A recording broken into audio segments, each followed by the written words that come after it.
Hello गाईस, तर स्वागत आहे तुमचं आपल्या या यूट्यूब चॅनलवरती. मित्रांनो, चॅनलवर नवीन असाल तर चॅनलला सबस्क्राईब नक्की करा. चला तर मग आपण पाहणार आहोत पुढील भाग. तिथेच आर्या खोलीत इकडून तिकडे फिरत होती. तिने स्वतःशी म्हटलं, एकदा चेक करून बघते, माझी धमकी दिल्यानंतरही हा हॉटेलमध्ये गेला आहे की नाही. मग आर्या तिच्या फोनवरून राघवला कॉल करते. काही रिंगनंतर समोरून कॉल उचलला जातो आणि राघव काही बोलण्याआधीच आर्या म्हणते, हॅलो राघव भैया, प्लीज काहीही बोलू नका, नाहीतर रिषभला कळेल आणि मला ते अजिबात अजिबात नको आहे की त्याला हे समजावं. राघव सुरुवातीला आर्याचं बोलणं ऐकून थोडा चकित झाला, पण नंतर त्याला समजलं की त्याच्या बॉस आणि लेडी बॉसमध्ये बहुतेक भांडण झालं असावं. मॅडम, तुम्ही काळजी करू नका, सर सध्या इथे नाहीत, ते थोड्या वेळापूर्वी एका मीटिंगसाठी बाहेर गेले आहेत. हे ऐकून आर्याने आपला राग थोडा आवरत विचारलं, तुम्ही त्यांच्यासोबत गेले नाहीत का? राघव म्हणाला, नाही मॅडम, मी ऑफिसमध्येच आहे, कारण इथेही कोणीतरी असणं गरजेचं आहे ना. आणि तुम्ही टेन्शन घेऊ नका, मिस अंजली सरांसोबत आहेत. आता आर्या तिचा राग अजिबात आवरू शकत नव्हती. तिने लगेच ओके म्हणत कॉल कट केला, कारण तिला तिचा राग राघववर काढायचा नव्हता. मग आर्याने रागाने तिचा फोन बेडवर फेकला आणि स्वतःशी म्हणाली, या रिषभला जर मी रंगेहात पकडून धडा शिकवला नाही तर माझे नावही मिसेस आर्या रिषभ आहुजा नाही.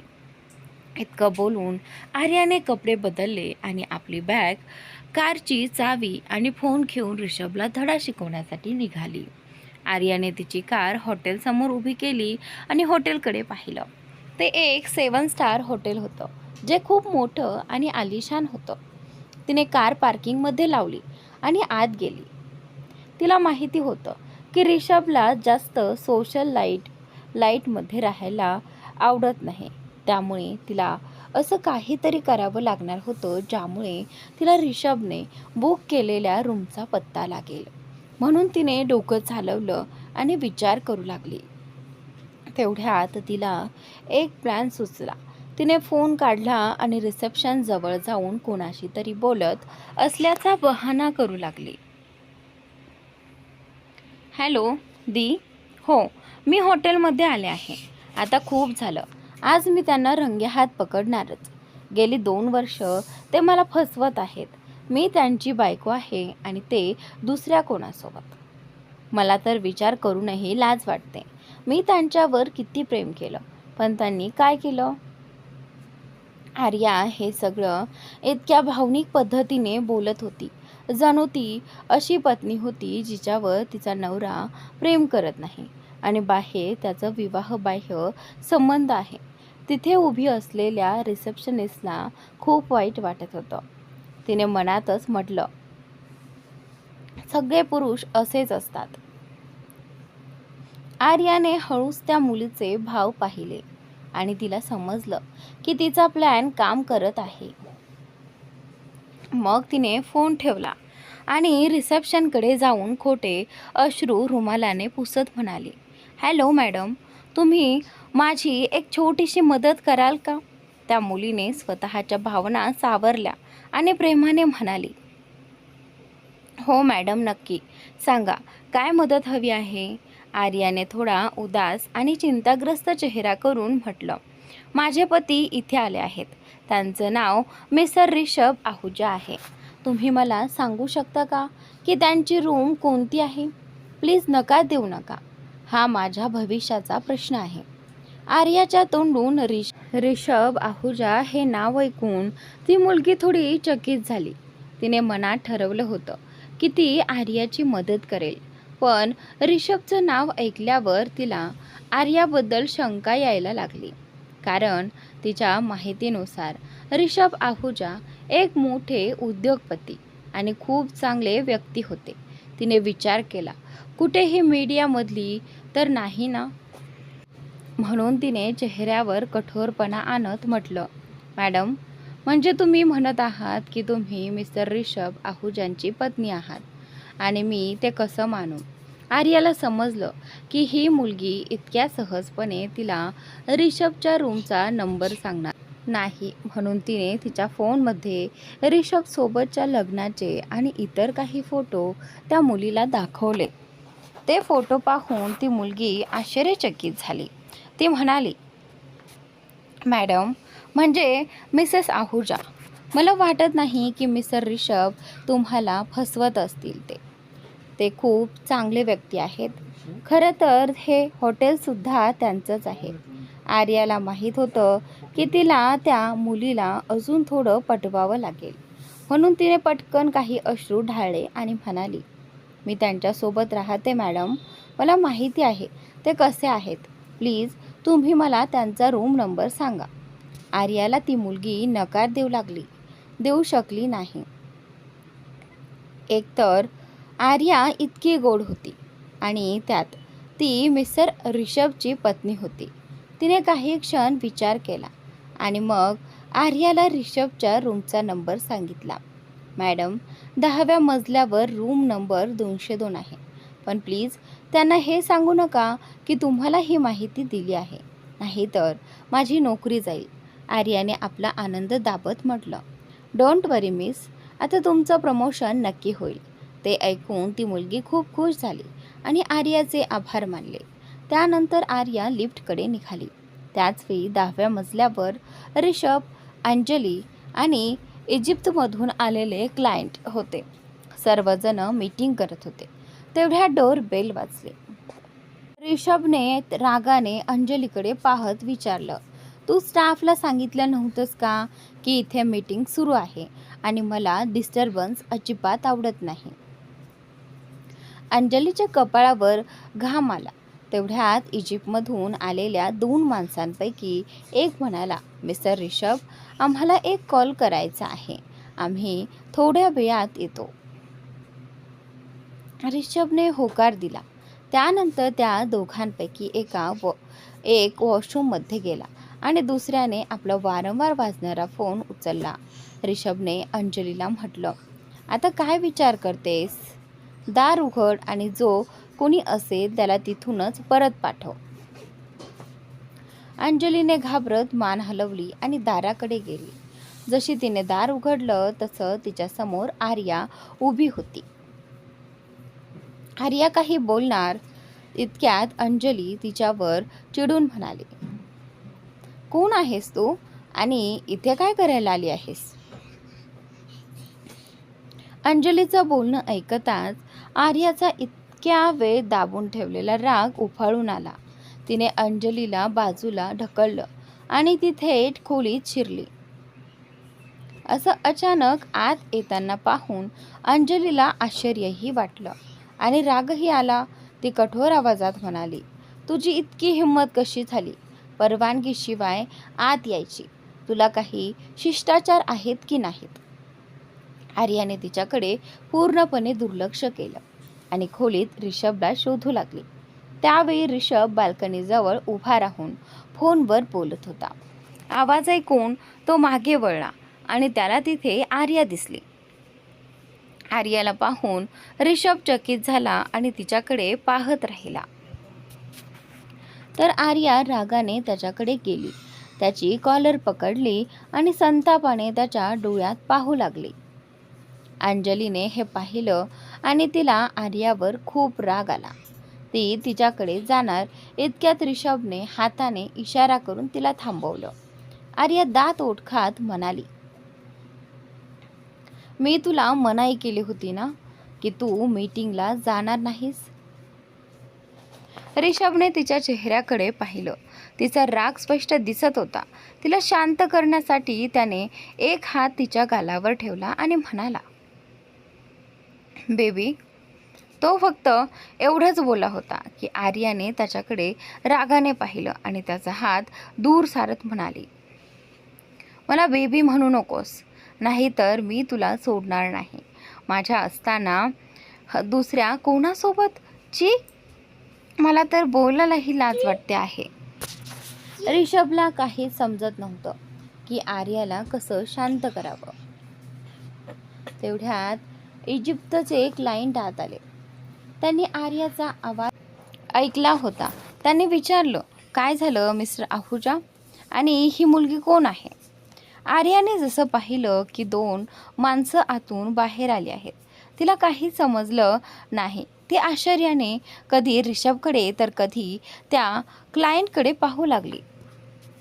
ऋषभने त्या दोघांकडे पाहत सांगितलं, आय एम सॉरी, ही माझी पत्नी आहे, मिसेस आर्या आहुजा. त्या दोघांनी आर्याकडे हसून पाहिलं तर आर्यानेही अवघडल्यासारखं हलकंसं स्मित केलं. ऋषभ थंड आवाजात म्हणाला,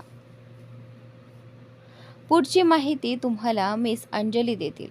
सध्या मला एक महत्त्वाचं काम आलं आहे. त्यांनी ही मान हलवली. ऋषभने आर्याचा हात धरला आणि तिला खोलीबाहेर घेऊन जाऊ लागला. आर्या ही एखाद्या आज्ञाधारक मुलासारखी त्याच्या मागे जाऊ लागली. अंजलीचं मात्र तोंड उघडच राहिलं. तिचा विश्वासच बसत नव्हता की तिचे बॉस आधीपासूनच विवाहित आहेत. ऋषभला आर्यावर थोडा राग आला होता. दोघे लिफ्टने खाली जात असताना ऋषभ तिला सतत रागाने पाहत होता आणि बिचारी आर्या मान खाली घालून शांत उभी होती. जसेच ते खाली आले, ऋषभचा फोन वाजला आणि आर्या पुढे निघून गेली. ती रिसेप्शन समोरून जात असताना रिसेप्शनिस्टने तिला पाहिलं आणि तिच्याजवळ येऊन विचारलं, मॅडम, खरंच का मिस्टर ऋषभचं कोणासोबत अफेअर चालू आहे? आर्याने नकारार्थी मान हलवली. तेवढ्यात तिला तिच्या हातावर कोणाची पकड जाणवली.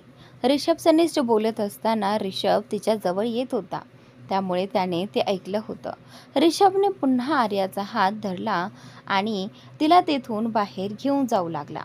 आर्याला त्याच्या रागाची खूप भीती वाटत होती. तेवढ्यात तिच्या कानावर ऋषभचा आवाज पडला, म्हणजे तू संपूर्ण शहरात ही गोष्ट पसरवलीस की तुझ्या नवऱ्याचं एक्स्ट्रा मॅरिटल अफेअर आहे. सिरियसली आर्या? म्हणजे काहीही? आर्याला काहीच समजत नव्हतं की काय बोलावं. म्हणजे ऋषभचा राग शांत होईल. ऋषभने आपल्या ड्रायव्हरला फोन करून घरी जायला सांगितलं आणि आर्याकडे पाहत विचारलं, तू कारने आली आहेस ना? आर्याने लगेच होकारार्थी मान हलवली. ऋषभ रागाने तिच्याकडे पाहत म्हणाला, तुझ्या त्या अपघाताला किती वेळ झाला आहे आणि तुझे गार्ड्स कुठे आहेत? ऋषभच्या अशा बोलण्यामुळे आर्या आणखी घाबरली, कारण तिला काहीच समजत नव्हतं की काय करावं आणि काय नाही. ऋषभने तिला गप्प पाहिलं आणि म्हणाला, जा, कार घेऊन ये, तुला तर मी घरी जाऊन सांगतोच. ऋषभचं बोलणं ऐकताच आर्याच्या कपाळावर थंड घाम आला. तिला समजलं होतं की आज तिची सुटका होणं जवळजवळ अशक्य आहे.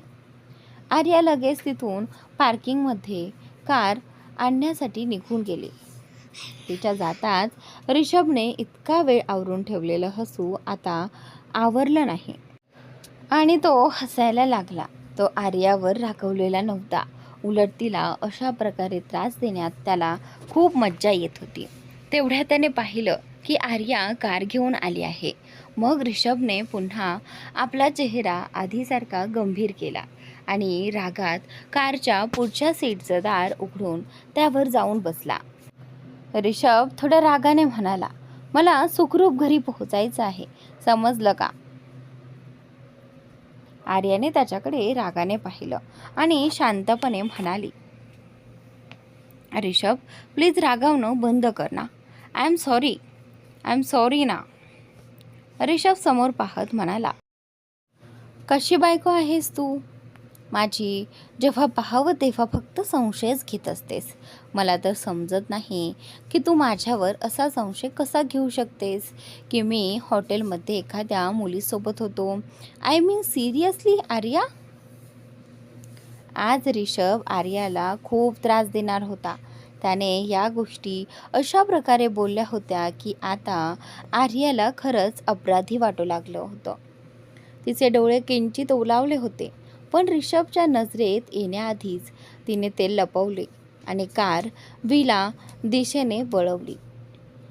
संपूर्ण रस्ताभर रिषभने आर्याला इतकं ऐकवलं होतं जितकं आर्याने कधी स्वप्नातही विचार केला नव्हता. आर्या स्वतः रिषभवर नाराज होती, पण इथे तर पूर्ण खेळच उलटा झाला होता. आर्याने कार विलासमोर उभी केली आणि रिषभकडे पाहिलं. रिषभने तिच्याकडे न पाहताच कारमधून उतरून थेट विलात प्रवेश केला. रिषभला आर्याला अशा प्रकारे त्रास देण्यात खूप मज्जा येत होती. तो थेट स्टडी रूममध्ये गेला, कारण त्याला अजून काही काम पूर्ण करायचं होतं. तर दुसरीकडे आर्या कारमध्ये बसून स्वतःलाच दोष देत होती. मी तर व्यवस्थित त्याच्यावर रागावले होते आणि तो मला समजावतही होता, पण मीच मूर्खपणा केला. आता मलाच त्याला समजावं लागत आहे.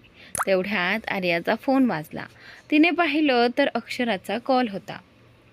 आर्याने अनिच्छेने फोन उचलला आणि अगदी हळू आवाजात म्हणाली, हॅलो. आर्याचा आवाज ऐकून अक्षराला लगेच समजलं की ती काहीतरी चिंतेत आहे. म्हणून तिने प्रेमाने विचारलं, काय झालं माझ्या अक्कूला? आज एवढी शांत का झाली आहेस? आर्या त्याच स्वरात म्हणाली, काय करू, काही समजत नाहीये. आर्याचं बोलणं अक्षराला अजिबात समजलं नाही. म्हणून तिने विचारलं, अगं झालं तरी काय आहे आणि काय समजत नाहीये? मग आर्याने सगळी गोष्ट अक्षराला सांगितली. अक्षरा तिचा प्रत्येक शब्द लक्षपूर्वक ऐकत होती. मग ती प्रेमाने म्हणाली, अगं एवढीशी गोष्ट आहे, माझ्याकडे तुझ्या या प्रॉब्लेमचं सोल्युशन आहे. आर्याचा जो चेहरा उतरला होता तो अचानक खुलला. ती उत्साहाने म्हणाली, खरंच? काय आहे ते? आर्याला इतकं उत्साहित पाहून अक्षरा आश्चर्याने म्हणाली, यार तू कसली मुलगी आहेस, तुला तुझ्या नवऱ्याला खुश करायलाही येत नाही. अक्षराचं बोलणं ऐकून आर्याने तोंड वाकडं केलं आणि म्हणाली, मला कधी याची गरजच पडली नाही, कारण आम्ही दोघं लहानपणापासून एकमेकांना ओळखतो. आधी आम्ही खूप चांगले मित्र होतो आणि आता नवरा बायको आहोत. त्यामुळे आमच्यात भांडणं झालं की रिषभच मला समजवायचा. पण आज पहिल्यांदाच असं झालंय की मला त्याला समजवावं लागतंय. हे ऐकून अक्षरा हसायला लागली आणि म्हणाली, ते सगळं ठीक आहे, पण आता तो रागवला आहे तर त्याला समजावं लागेल ना. ऐक, मी तुला सांगते तुला काय करायचं आहे. मग अक्षराने आर्याला एक छान प्लॅन सांगितला. तो ऐकून आर्याला आनंद झाला, पण तिने लगेच विचारलं, पण दी, जर हा प्लॅन काम नाही केला तर? आर्याचा हा बालिश प्रश्न ऐकून अक्षराने कपाळावर हात मारला आणि म्हणाली, आर्या, हा प्लॅन 100% काम करेल. मी स्वतः अनेक वेळा वापरला आहे. बघ, रिषभ नक्कीच मवाळ होईल. आर्याने सुटकेचा निश्वास टाकला. मग तिने अक्षरासोबत आणखी थोड्या गप्पा मारल्या आणि कॉल ठेवला, कारण आता तिला अक्षराने सांगितलेल्या प्लॅनवर कामही करायचं होतं. म्हणून ती कार घेऊन थेट मॉलमध्ये पोहोचली. काही तासानंतर रिषभ आपल्या स्टडी रूममधून बाहेर आला. अचानक त्याची नजर घरात पसरलेल्या अंधाराकडे गेली. त्याचे डोळे आश्चर्याने मोठे झाले, कारण त्याला काहीच समजत नव्हतं. घरात नेहमी दिवे लागलेले असायचे, मग आज एवढा अंधार कसा? त्यातच रिषभला असं वाटू लागलं की जणू संपूर्ण विला रिकामा आहे. त्याला आता घरातील नोकरांवर आणि इतर लोकांवर खूप राग येत होता. रिषभने अनेकदा आवाज दिला, पण काहीच उपयोग झाला नाही, कारण त्याचं ऐकणारं तिथे कोणीच नव्हतं. त्याने रागाने दात घट्ट दाबले आणि फोनकडे पाहिलं आणि म्हणाला, आता तर फक्त 8 वाजले आहेत, मग हे सगळे गेले कुठे? तेवढ्या त्याला त्यांच्या खोलीतून आर्याच्या किंचाळण्याचा आवाज आला आणि तो घाबरला. त्याला वाटलं कदाचित आर्या अंधाराला घाबरत असेल. मग त्याने फोनची टॉर्च चालू केली आणि आपल्या खोलीच्या दिशेने चालू लागला. पण जसा तो खोलीत पोहोचला तसा तो थक्कच झाला, कारण त्याच्या खोलीत सर्वत्र मेणबत्त्या पेटलेल्या होत्या आणि खोली अतिशय सुंदर पद्धतीने सजवलेली होती. मोठ्या अक्षरात लिहिलं होतं, आय एम सॉरी हबी. हे पाहून ऋषभ आश्चर्याने उभा राहिला. तेवढ्यात मागून आर्या त्याला मिठी मारते आणि त्याच्या पाठीवर आपले डोके टेकवते. ऋषभला आर्याचा स्पर्श जाणवत होता. तिचे उबदार श्वास त्याच्या पाठीवर जाणवत होते. त्याने तिचा हात धरून तिला स्वतः समोर उभं केलं आणि तिला पाहताच तो क्षणभर स्तब्ध झाला, कारण आर्या या क्षणी खूपच सुंदर दिसत होती आणि ऋषभ फक्त तिच्याकडे पाहतच राहिला, कारण त्याला अपेक्षाच नव्हती की आर्या त्याची समजूत काढण्यासाठी इतके काही करेल. खरं तर आज आर्याने ना सूट घातला होता ना साडी. तिने लाल रंगाचा एक छोटा नाईट ड्रेस घातला होता, ज्यामुळे तिचे शरीर जवळजवळ दिसतच होते. तो ड्रेस तिच्या गुडघ्यांच्या वर होता, त्यामुळे तिचे सुंदर पाय स्पष्ट दिसत होते. आर्याने केस कर्ल केले होते आणि ते खूप सुंदर दिसत होते. तिने हलका मेकअप केला होता आणि लाल रंगाची लिपस्टिक लावली होती. या क्षणी ती अत्यंत सुंदर दिसत होती. आर्याने यापूर्वी असे कपडे कधीच घातले नव्हते, पण तिला हे घालवण्यासाठी जबरदस्ती करण्यात आली होती आणि हे काम आपल्या अक्षराने केलं होतं. आर्याला मनातून खूप भीती वाटत होती. जर ऋषभ तिची समजूत काढण्याऐवजी अजूनच रागावला तर? तिने आधीच अक्षराला सांगितलं होतं की ऋषभला ती जशी आहे तशीच आवडते, पण अक्षराने जबरदस्तीने तिला तो ड्रेस आणून दिला होता. ऋषभ समोर असे उभे राहण्यात आर्याला खूपच लाज वाटत होती. तिने कधीच विचार केला नव्हता की तिला इतके काही करावे लागेल. ती एक गोष्टी चांगली जाणवत होती की ऋषभला तिच्यावर सहज राग येत नाही, पण एकदा राग आला तर लवकर शांतही होत नाही. ही दुसरी वेळ होती जेव्हा ऋषभ आर्यावर रागवला होता पहिल्यांदा, तेव्हा जेव्हा ती आपल्या एका वर्गमित्रासोबत. तिला आजही आठवत होतं की त्या दिवशी काय झालं होतं. फ्लॅशबॅक. तर आर्या, तू काय घेणार असे विचारल्यावर आर्याने थोडा विचार करून एक कोक आणि बर्गर मागवला आणि स्वतःसाठीही तेच. तो मुलगा सतत आर्याकडे पाहत होता, तर आर्या आपल्या फोनमध्ये बघत होती, आनंदी होत होती. तेवढ्यात त्या मुलाचा आवाज तिच्या कानावर पडला. आर्या, तू माझ्या प्रपोजलबद्दल विचार केला आहेस का?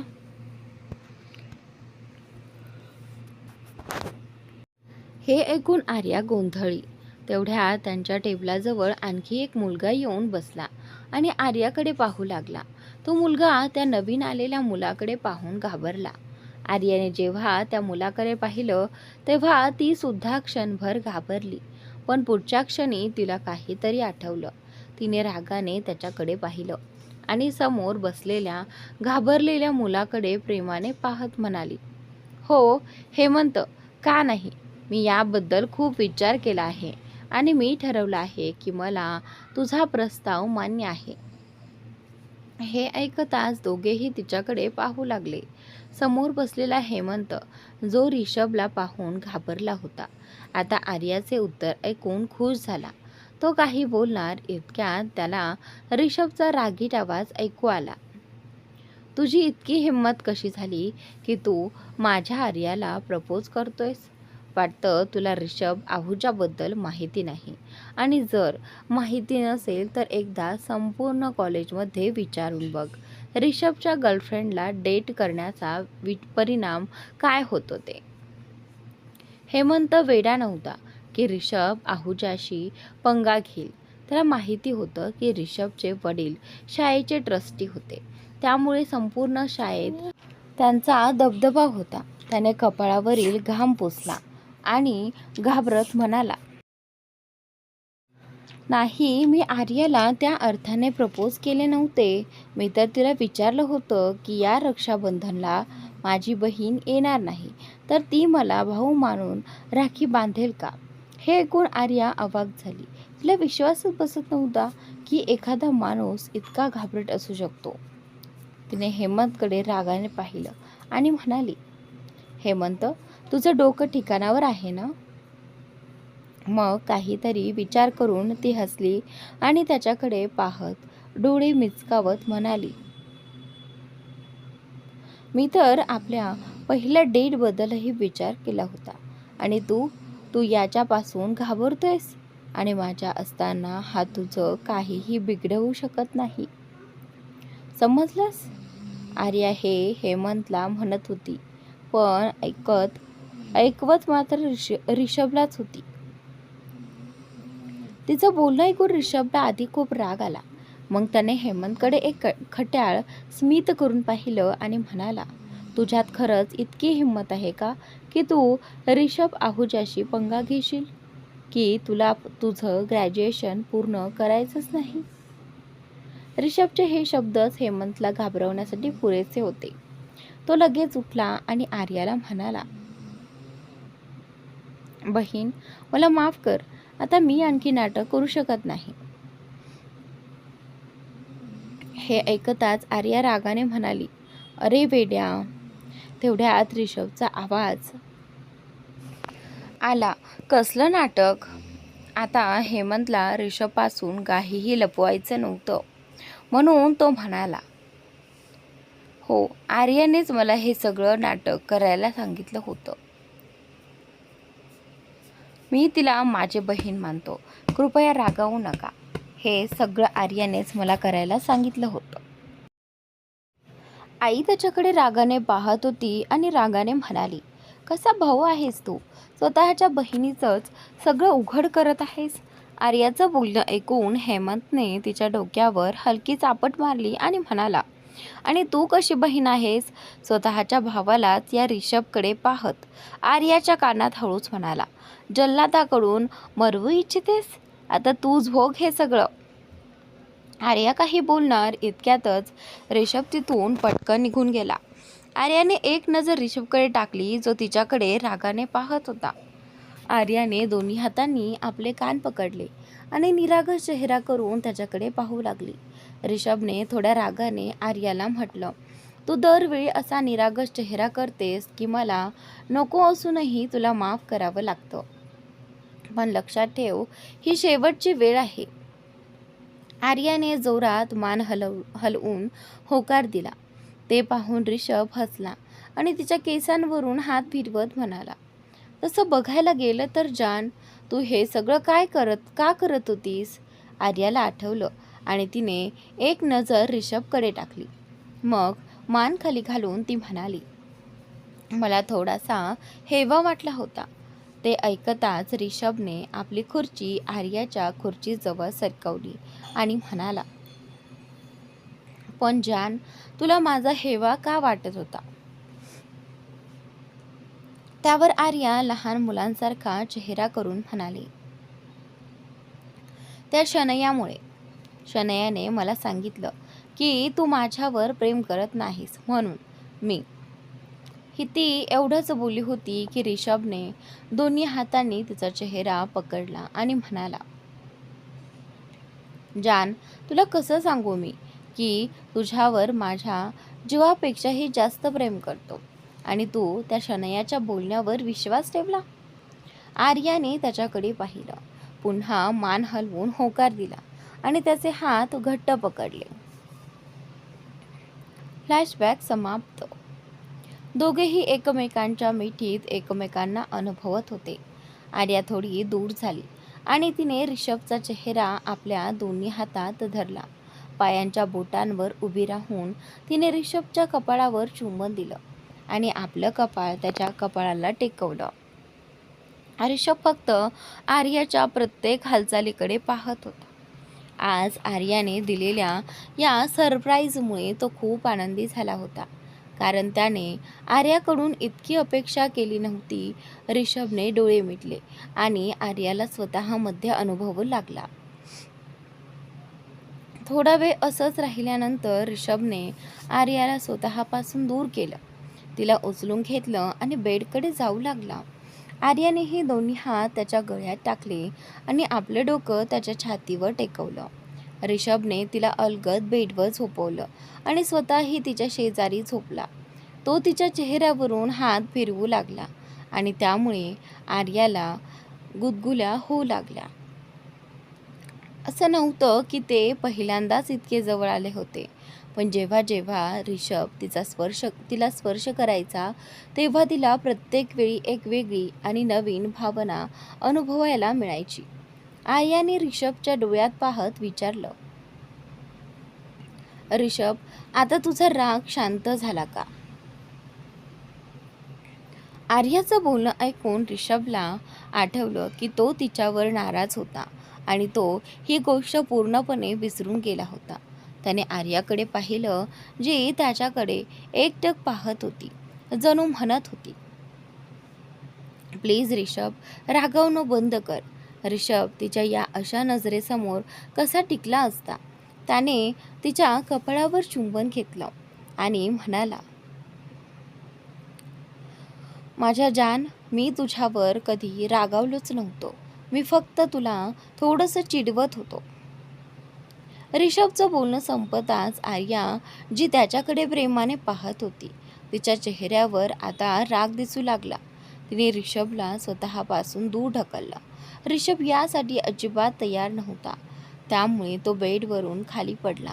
सुरुवातीला ऋषभची अवस्था पाहून आर्याला हसू आलं, पण तिने लगेच आपले भाव बदलले. ऋषभ उठून उभा राहिला आणि आर्याकडे रोखून पाहू लागला. आर्याने फक्त खांदे उडवले. ऋषभ तिच्याकडे पुढे येणार इतक्यात आर्याने हात पुढे करून त्याला थांबवलं आणि रागाने म्हणाली, माझ्या जवळ येऊ नकोस. अगं यार, आता काय झालं? आताच ते सगळं ठीक होतं ना? ऋषभ थोडा वैतागून म्हणाला. आर्या ही बेडवर बसली आणि म्हणाली, तू खूप वाईट आहेस ऋषभ. तू फक्त नाटक करत होतास. मीच मूर्ख होते जी तुझ्या रागाला घाबरले होते. कुठे तू माझ्यापासून दूर जाशील म्हणून. ऋषभने आता आर्याचं काहीच ऐकलं नाही आणि तिला भिंतीजवळ नेऊन उभं केलं. आर्याने ही नजर खाली केली. ऋषभने तिची हनुवटी धरून तिचा चेहरा वर केला, पण आर्याने त्याच्या डोळ्यात न पाहता नजर दुसरीकडे वळवली. आर्याने अशी नजर चुकवणं ऋषभला अजिबात आवडलं नाही. त्याने तिच्या गालांवरून हात फिरवत म्हटलं, काय जान, पूर्ण रात्र अशीच रागावून राहणार आहेस का? त्यापेक्षा ही रात्र आठवणीत राहील अशी बनवूया. ऋषभचं हे बिनधास्त बोलणं ऐकून आर्याने त्याच्याकडे रागानं पाहिलं आणि म्हणाली, ऋषभ, तू खूपच बेशरम झाला आहेस. आर्याचं बोलणं ऐकून ऋषभ हसला. त्याने तिच्या गालावर चुंबन घेतलं आणि म्हणाला, मी काय करू? जेव्हा जेव्हा माझी गोड बायको मला तिचं प्रेम दाखवते तेव्हा मी थोडा बेशरम होतो, पण यात माझी काही चूक नाही. सगळी चूक तुझी आहे. आर्या आश्चर्याने त्याच्याकडे पाहत म्हणाली, माझी कशी? ऋषभ हलकसं हसला. तिच्या दोन्ही डोळ्यांवर प्रेमाने चुंबन घेतले आणि म्हणाला, तुझे हे काळे डोळे ना, जेव्हा जेव्हा मी त्यात पाहतो तेव्हा मला त्यात माझ्यासाठी अपार प्रेम दिसतं. आणि जेव्हा मी तुझ्या या मऊ ओठांना चुंबन देतो तेव्हा मी जणू कुठल्या तरी वेगळ्याच दुनियेत हरवून जातो. असं वाटतं की मी फक्त असाच कायम तुझ्या जवळ राहावं. आर्याने त्याचं बोलणं ऐकलं तेव्हा तिला तिचा चेहरा गरम झाल्यासारखा वाटला. ती ऋषभच्या प्रेमाची जाणीव करू शकत होती. तिला माहिती होतं की ऋषभ तिच्यावर तिच्यापेक्षाही जास्त प्रेम करतो. आर्याने आता लाजून आपला चेहरा दोन्ही हातांनी झाकून घेतला. ऋषभ तिच्या या कृतीवर हसला आणि आर्याला आपल्या बाहूंमध्ये उचलून घेतलं. आर्याची अजूनही ऋषभकडे पाहण्याची हिंमत होत नव्हती. ऋषभने आर्याला बेडवर झोपवलं आणि स्वतः तिच्या जवळ झोपला. आणि म्हणाला, जान, अजूनही तू माझ्याशी लाजणार आहेस का? त्यांचं बोलणं ऐकून आर्या हळूच म्हणाली, रिषभ, प्लीज लाईट बंद कर ना, मला लाज वाटते आहे. रिषभने लगेच लाईट बंद केली आणि आर्याला किस करू लागला. थोड्याच वेळात ते दोघे त्यांच्या प्रेमाच्या दुनियेत हरवून गेले. दुसऱ्या दिवशी आर्या आज रिषभच्या आधी उठली. तिने रिषभकडे पाहिलं, जो आरामात आर्याला घट्ट पकडून झोपला होता. आर्याने हळूच रिषभच्या पकडीतून स्वतःची सुटका करून घेतली आणि बेडवरून उठून उभी राहिली. तिने रिषभकडे पाहिलं, जो झोपेत खूपच देखणा दिसत होता. त्याचे केस विस्कटलेले होते आणि कपाळावर आले होते, ज्यामुळे तो आणखीनच देखणा दिसत होता. आर्याने रिषभच्या ओठांवर आपले मऊ ओठ ठेवले आणि हलकसं चुंबन दिलं. मग ती पटकन बाथरूममध्ये निघून गेली. तिकडे रिषभच्या ओठांवर एक गोड असं हसू उमटलं. तो आधीच जागा झाला होता, पण जेव्हा त्याने पाहिलं की आर्या त्याच्याकडे खूप प्रेमाने पाहत आहे, तेव्हा त्याने मुद्दाम डोळे बंद ठेवले. आर्या जेव्हा जेव्हा रिषभवर प्रेम व्यक्त करायची, तेव्हा रिषभला खूप आनंद व्हायचा. तो अनुभवच काही वेगळा होता आणि तो अनुभव त्याला खूप आवडायचा. थोड्याच वेळात आर्या वॉशरूममधून बाहेर आली. तिने पाहिलं की रिषभ बेडवर बसून आपल्या लॅपटॉपवर काम करत होता. आर्या तिथून सरळ वॉर्डरोबजवळ गेली आणि काळ्या रंगाचा प्लाझो आणि निळ्या रंगाचा सैल टॉप घातला. त्यानंतर तिने आपले केस हेअर ड्रायरने सुकवले आणि जेव्हा ती परत रूममध्ये आली, तेव्हा तिनं पाहिलं की रिषभ अजूनही लॅपटॉपवर काम करत होता. आर्या बेडवर बसली आणि रिषभच्या हातातून लॅपटॉप घेतला आणि तो बेडच्या बाजूला ठेवला. रिषभ तिच्या या अचानक केलेल्या कृतीने आश्चर्यचकित झाला आणि तिच्याकडे एकटक पाहू लागला. आर्याला जेव्हा जाणवलं की रिषभ तिच्याकडेच पाहत आहे, तेव्हा तिने दोन्ही हात त्याच्या गालांवर ठेवले, त्याच्या कपाळावर चुंबन दिलं आणि प्रेमाने म्हणाली, गुड मॉर्निंग हबी. रिषभ, जो तिच्यावर थोडासा रागवला होता, पण तिच्या त्या चुंबनाने त्याचा सगळा राग क्षणात नाहीसा झाला. रिषभने तिच्या कमरेला धरून तिला आपल्या जवळ ओढलं आणि तिच्या ओठांवर एक गोड चुंबन देत म्हणाला, गुड मॉर्निंग वायफी. आर्याने रिषभच्या गळ्यात आपले दोन्ही हात टाकले आणि प्रेमाने म्हणाली, रिषभ, मी घरी खूप कंटाळले आहे. आपण आज चित्रपट पाहायला जाऊ का? माझं मन खूप आहे, प्लीज. रिषभने तिचं बोलणं ऐकलं, तिच्या गालांवर प्रेमाने चुंबन दिलं आणि म्हणाला, जान, आज माझी एक महत्त्वाची मीटिंग आहे आणि मला तिथे जाणं खूप गरजेचं आहे. रिषभचं बोलणं ऐकताच आर्या उदास झाली. रिषभने तिच्याकडे पाहिलं. ती उदास झालेली पाहून त्याने दोन्ही हातांनी तिचा चेहरा धरला आणि प्रेमाने म्हणाला, बाळा, आय एम सॉरी, प्लीज उदास होऊ नकोस. मला तुला असे उदास झालेलं पाहणं अजिबात आवडत नाही. मी असं तर नाही म्हणालो की आपण जाणारच नाही. फक्त एवढंच म्हटलं की माझी एक महत्त्वाची मीटिंग आहे. एक काम करूया, तू माझ्यासोबत ऑफिसला चल. मीटिंग संपल्यावर आपण चित्रपट पाहायला जाऊ. आता ठीक आहे? आधी आर्या उदास होती, पण रिषभचं बोलणं ऐकून ती आनंदी झाली आणि तिने पटकन मान हलवत म्हटलं, ठीक आहे, मग तू तयार होऊन ये. तोपर्यंत मी तुझ्यासाठी नाश्ता बनवते. हे बोलून ती तिथून धावत निघून गेली आणि रिषभ तिच्या या कृतीवर हसल्याशिवाय राहू शकला नाही. तेवढ्यात त्याचा फोन वाजला. त्याने स्क्रीनवर दिसणारा नंबर पाहिला.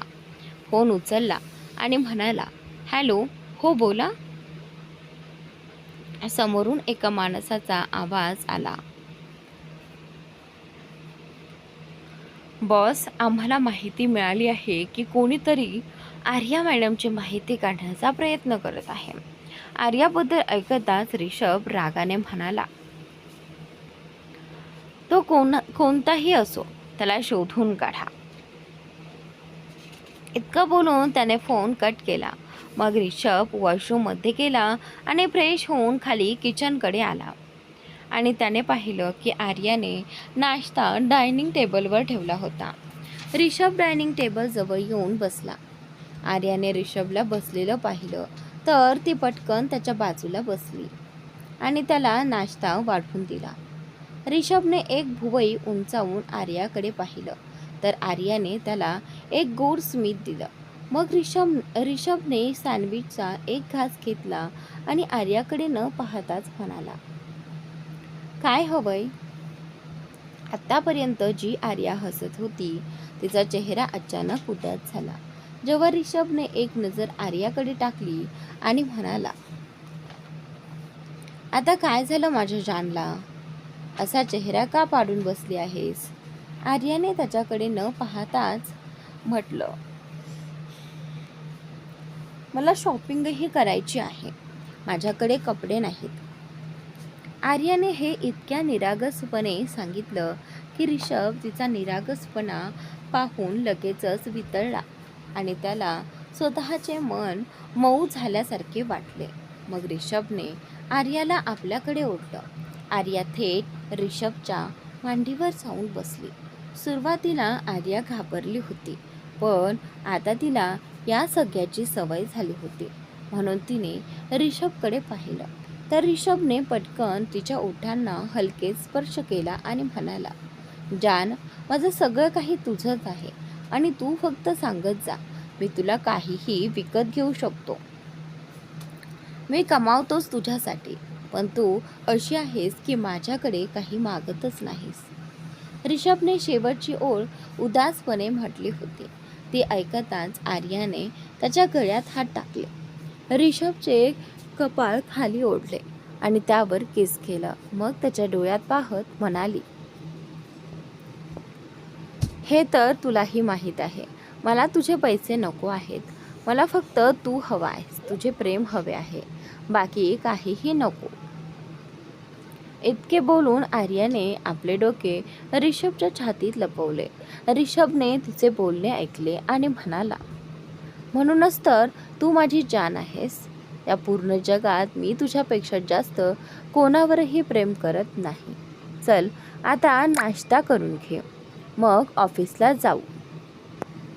आर्याने हे ऐकताच उठण्याचा प्रयत्न केला, पण रिषभने पुन्हा तिला आपल्या मांडीवर बसवलं आणि प्रेमाने तिला नाश्ता भरवू लागला. आर्यालाही माहिती होतं की ती रिषभला थांबवू शकत नाही, म्हणून तीही शांतपणे खाऊ लागली. काही वेळानंतर रिषभने आर्याला उचललं आणि खोलीकडे घेऊन गेला. मग आर्याला सोफ्यावर बसवून म्हणाला, जान, तू तयार हो. मीही तयार होतो. आर्याने मान हलवून होकार दिला तर रिषभ हलकासा हसला आणि आर्याच्या कपाळावर किस करून वॉशरूममध्ये गेला. त्याच्या गेल्यानंतर आर्या हलकेच हसली आणि स्वतःही तयार होऊ लागली. रिषभ अंघोळ करून बाहेर आला आणि आर्याला पाहताच त्याची पावले थांबली.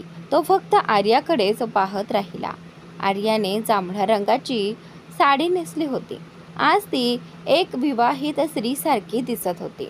तिच्या गळ्यात मंगळसूत्र होते आणि कपाळावर कुंकू होते. ती कंगव्याने आपले केस नीट करत होती. रिषभ तर आर्याला पाहून पूर्णपणे हरवून गेला होता.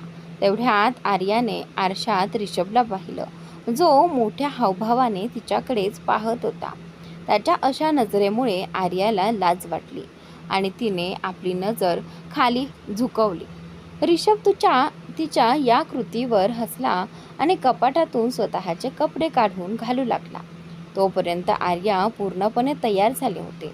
आर्या रिषभ जवळ आली आणि त्याच्या हातातून टाय घेऊन स्वतःच बांधू लागली. रिषभ आर्याकडे पाहत हसत होता. आर्याचे पूर्ण लक्ष रिषभच्या टायकडे होते. तेवढ्यात रिषभने तिच्या कमरेला धरून तिला स्वतःजवळ ओढलं. आर्याने त्याच्याकडे पाहत डोळ्यांनीच विचारलं, काय? तेव्हा रिषभने तिचा चेहरा आपल्या हातात घेतला आणि तिच्या कपाळावर दोन्ही गालांवर, नाकावर आणि शेवटी ओठांवर हलकेच किस करून म्हणाला, जान, जर तू अशी तयार होऊन समोर आलीस तर मी स्वतःला कसं सावरणार. आर्याने हे ऐकताच तिचे गाल लाल झाले आणि तिने ऋषभच्या छातीवर हलकासा ठोसा मारत म्हटलं, ऋषभ, तू पण ना, चल चल, आता उशीर होतोय. मग दोघेही तयार होऊन कारमध्ये बसले, पण ऋषभने तिला छेडणं थांबवलं नाही. आहुजा कॉर्पोरेशन. नाही राशी, तू खोटं बोलत आहेस. मी असं काहीही केलेलं नाही. मयंक सतत आपल्यासमोर उभा असलेल्या त्याच्याच ऑफिसमधील सहकारी राशीला म्हणत होता. राशीने डोळ्यात अश्रू आणत म्हटलं, मयंक, तू खोटं का बोलतो आहेस. आधी तू माझ्याशी प्रेमाचं खोटं नाटक केलंस आणि आता सगळ्यांसमोर असं का सांगतो आहेस की मी तुझ्यावर खोटा आरोप करत आहे. मयंक वैतागून म्हणाला, काय बडबड करतेस तू. तूच माझ्याशी बोलत होतीस आणि मी कोणतं प्रेम वगैरे केलं नाही ना काही चुकीचं केलं. उलट तूच मला जबरदस्ती करत होतीस की मी तुझ्यासोबत रिलेशनशिपमध्ये यावं. जेव्हा राशीला वाटलं की तिचा डाव फसणार आहे तेव्हा ती खोटे अश्रू ढाळत रडू लागली आणि म्हणाली, तू खोटं का बोलतो आहेस. मी असं काहीही केलेलं नाही. तू माझ्यावर खोटा आरोप का करतो आहेस. एखादी मुलगी असं करू शकते का. तुम्हीच सांगा. राशीने आजूबाजूला उभ्या असलेल्या सगळ्यांना म्हटलं आणि त्यांच्यातील एका माणसानं म्हटलं, कसा मुलगा आहे हा. इतक्या चांगल्या मुलीला फसवू कसा शकतो. याने तर इथे कामच करू नये. तेवढ्यात एक मुलगी म्हणाली, हो, अगदी बरोबर. असे लोक आमच्या कंपनीत काम करण्यालायकच नाहीत. तेवढ्यात आणखी एक मुलगी पुढे आली आणि मयंक समोर उभे राहून म्हणाली, लाथांचे भूत बोलण्याने मानत नाहीत. आणि एवढे बोलून तिने मयंकला मारण्यासाठी हात उचलला. इतक्यात कोणीतरी तिचा हात पकडला. ज्या मुलीने मयंकवर हात उचलला होता तिने आपल्या हाताकडे पाहिलं आणि मग ज्याने तिचा हात पकडला होता त्याच्याकडे पाहिलं. तुझी हिंमत कशी झाली कोणावर हात उचलायची. मयंकने थप्पडच्या भीतीने आपले डोळे बंद केले होते, पण जेव्हा त्याला जाणवलं की त्याला थप्पड बसली नाही तेव्हा त्याने डोळे उघडून पाहिलं आणि तो आश्चर्यचकित झाला. समोर आर्या उभी होती. ती रागाने त्या मुलीकडे पाहत होती. आर्याने दात उठत चावत रागाने त्या मुलीचा हात झटकला आणि मयंक व त्या मुलीच्या मध्ये उभी राहत म्हणाली, तुझी हिंमत कशी झाली माझ्या भावावर हात उचलायची. ऑफिसमधील कोणालाच माहिती नव्हतं की आर्या कोण आहे. तेवढ्यात साची, जी बाजूला उभी राहून तमाशा पाहत होती, तिने आपला राग आवरत म्हटलं, पहा, तुम्हाला माहिती नाही की तुमचा भाऊ काही दुधाने धुतलेला नाही. हा एक फसवणूक करणारा माणूस आहे. आर्याने हे ऐकताच तिचा राग जणू साचीवर फुटणारच होता. इतक्यात ज्या मुलीने मयंकवर हात उचलण्याचा प्रयत्न केला होता तीही रागाने म्हणाली, हो, बरोबर म्हटलं. अशा मुलांना इतक्या प्रतिष्ठित ठिकाणी काम करूच द्यायला नको. आर्याने एक नजर सगळ्यांकडे टाकली आणि मग मागे वळून मयंककडे पाहिलं. मयंकने मान नकारार्थी हलवली. मग आर्या पुन्हा सगळ्यांकडे पाहत जवळजवळ ओरडत म्हणाली, इथला इन्चार्ज कोण आहे. तिचे बोलणे ऐकून साचीला राग आला आणि ती म्हणाली, अहो, तुम्ही अशा प्रकारे ऑफिसमध्ये येऊन ओरडू शकत नाही.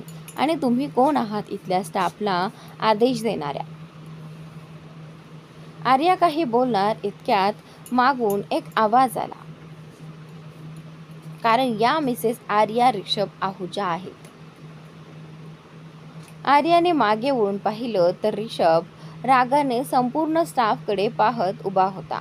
जसे सगळ्यांनी ऐकलं की आर्या त्यांच्या बॉस ऋषभची पत्नी आहे तसे सगळ्यांचे चेहरे फिके पडले. ऋषभ चालत आर्याजवळ आला आणि सगळ्यांकडे रागाने पाहू लागला.